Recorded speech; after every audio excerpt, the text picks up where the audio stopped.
La sera prima ci sono sentite delle urla, però non avevamo capito chi era ed è morta lì. Poi il giorno dopo è risuccesso. Io gli ho scritto per capire lui se aveva sentito qualcosa perché il sospetto c'era e lui mi ha detto che Lui ha detto non ho sentito non ho niente. sentito niente. Ecco, era una cosa talmente strana che fosse lui perché lo conosciamo come persona tranquillissima. Quindi. Mi rode che, ripeto, io dalla via dopo ho sentito la notte prima e quelli della palazzina stessa nessuno ha chiamato prima, perché non è possibile, dai.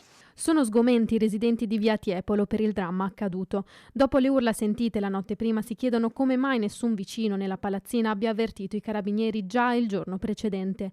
Un uomo tranquillo, raccontano tutti, tra loro anche il sindaco, in prima linea subito dopo aver ricevuto la notizia. Una famiglia questa che sicuramente non ha avuto a che fare con con i nostri servizi sociali, non era una famiglia fragile, era una famiglia tranquilla. Ho sentito la madre della bambina, la bambina sembra fuori pericolo dalle informazioni che ho, è monitorata, è sotto controllo ed è questa la notizia più importante. Sollievo da parte del primo cittadino di Cinto Caomaggiore, piccolo comune sconvolto da un fatto che nessuno avrebbe sospettato potesse accadere. La madre è lì con la figlia, adesso stava chiaramente scossa, lei mi fa attenzione, sono qui con lei, non ho ancora, vi fa cognizione piena di tutto quello che sta accadendo e nelle prossime ore avrò più contezza, so che ha sentito un legale anche per avere insomma, una posizione gestita, ecco, ma adesso accadrà quello che accadrà, siamo qui. Il sindaco, in stretto contatto fin dalle prime ore con la madre della piccola di 5 anni ricoverata in pediatria al Caffoncello per il trauma cranico riportato a causa della caduta dal terrazzino.